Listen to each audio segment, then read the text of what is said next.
ऐसा क्या मजबूरी आ गया कि एक कथावाचक को शादी करने के पहले उनके वाइफ के पूरे पास्ट को मिटाना पड़ा। न कि सिर्फ उन्हें अपने वाइफ के आइडेंटिटी को छुपाना पड़ा, बट हर जगह से उनके पास्ट को मिटा दिया गया। अगर आपको लगता है कि ये सिर्फ एक नॉर्मल शादी है तो आप गलत हो। इस शादी के बाद ना एक चीज काफी क्लियर हो गया है कि कभी कभी कुछ अच्छा करना भी हमारे लाइफ की सबसे बड़ी गलती बन जाती है। जिस चीज के लिए हमें प्राउड फील करना चाहिए उसको हमें मजबूरी में फोर्सफुली छुपाना पड़ता है। So let's talk about it.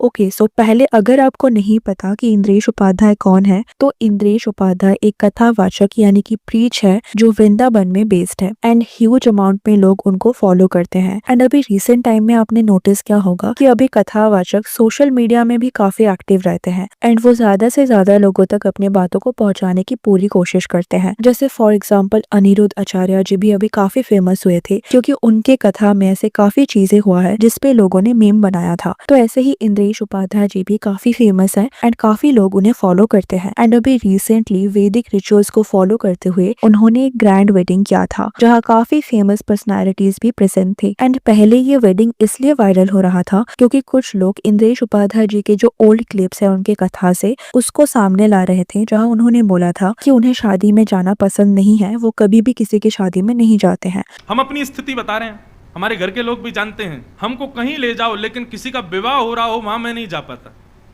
क्यों? क्योंकि विवाह क्षेत्र में, विवाह क्रम में सब सांसारिक क्रिया होती हैं। पता नहीं क्यों इतनी सांसारिक स्थितियों में मेरी इंद्रियां प्रसन्न नहीं होती। मैं अपनी स्थिति बताऊं, मे बी यहाँ उनका कहना था कि शादी में जो मटेरियलिस्टिक चीजें होती है वो उन्हें पसंद नहीं है एंड ये सब उन्होंने अपने कथा में बोला था। इवन तो उन्होंने कभी डिनाई नहीं किया था कि वो शादी नहीं करेंगे एंड ऑल, बट हाँ उनका उस टाइम कुछ ओपिनियन था जो उन्होंने शेयर किया था। एंड अभी लोग इस चीज को सामने ला रहे थे कि उनको ये सब पसंद नहीं था और फिर भी इतने धूमधाम से उन्होंने शादी किया एंड इसीलिए उनका शादी काफी ज्यादा लाइमलाइट में था। लेकिन बाद में इस शादी के वायरल होने का जो एंगल्स है वो टाइम के साथ चेंज होता गया। नाउ ऑब्वियसली लोगों ने यहाँ नोटिस किया उनके ब्राइड को एंड ये पूरा कंट्रोवर्सी उनके वाइफ के अराउंड ही हुआ। तो यहाँ पे लोगों ने नोटिस किया कि इंद्रेश उपाध्याय की जो वाइफ है उनका आइडेंटिटी यहाँ छुपाने की कोशिश किया गया। पहले तो उनके नाम को लेके कुछ कंट्रोवर्सी हुआ था। यहाँ उनके वेडिंग के इनविटेशन कार्ड में उनके वाइफ का जो नेम था वो था Shipra Sharma, but allegedly this is not her real surname. Later ये सामने आया कि उनका नाम शिप्रा शर्मा नहीं शिप्रा बावा है and according to many people ये एक इंटरफेथ मैरिज है एंड इसको छुपाने के लिए उनके रियल सरनेम को छुपाया गया है। एंड नेक्स्ट थिंग इज ये एक लव मैरिज है बिकॉज उनके फैमिली से कभी इंटरफेथ मैरिज के लिए अग्री नहीं करते, बट इसको ऐसे दिखाया गया है कि ये एक अरेंज मैरिज है एंड पहले इस चीज को लेके बहुत कंट्रोवर्सी हुआ। नाउ ऑब्वियसली मेरे लिए आपके लिए इंटरफेथ मैरिज एक बिग डील नहीं है एंड ना ही लव मैरिज करने में किसी को कोई प्रॉब्लम होना चाहिए, बट उनके जो फॉलोअर्स है उनके लिए ये एक्सेप्टेबल नहीं है। उनके लिए love marriage and interfaith marriage एक बिग डील है जो वो एक अच्छी नजर से नहीं देखते हैं। तो इस चीज को लेके एक बहुत बड़ा इशू क्रिएट किया गया एंड जितना लोग इस चीज के बारे में डिस्कस कर रहे थे, उनके मैरिज के बारे में डिस्कस कर रहे थे, वैसे ही कुछ और चीजों का यहाँ पे खुलासा हुआ। यहाँ पे ऐसा देखने को मिला कि उनकी जो वाइफ है शिप्रा जी, ये उनका फर्स्ट मैरिज नहीं है, this is her second marriage. And बहुत सारे पिक्चर्स भी सामने आए जो अलेजेडली उनके फर्स्ट हस्बैंड के साथ उनके हनीमून से है एंड पहले वो टिकटॉक, इंस्टा जैसे सोशल मीडिया में काफी ज्यादा एक्टिव हुआ करती थी एंड वहीं से अभी ये सब पिक्चर सामने आ रहा है जो उनके फर्स्ट मैरिज का है। एंड ऐसा भी बताया जा रहा है उनके फर्स्ट हस्बैंड के साथ उनका जो डिवोर्स है वो ज्यादा दिन पहले नहीं हुआ एंड डिवोर्स का यहाँ पे कुछ रीजंस दिया गया है, बट बिकॉज अभी यहाँ पे कुछ भी कंफर्म नहीं है या फिर कोई स्ट्रॉन्ग रूमर नहीं है तो इस बारे में हम डिस्कस नहीं करेंगे। बट ये चीज सामने आने के बाद इंद्रेश उपाध्याय की वाइफ को और भी ज्यादा टारगेट किया गया। यहाँ पे क्वेश्चन किया गया कि कैसे वो एक डिवोर्सी पर्सन से शादी कर सकते हैं। इंद्रेश उपाध्याय का ये फर्स्ट मैरिज है तो फिर उन्होंने ऐसे वुमेन से शादी क्यों किया जिनका ये फर्स्ट मैरिज नहीं है।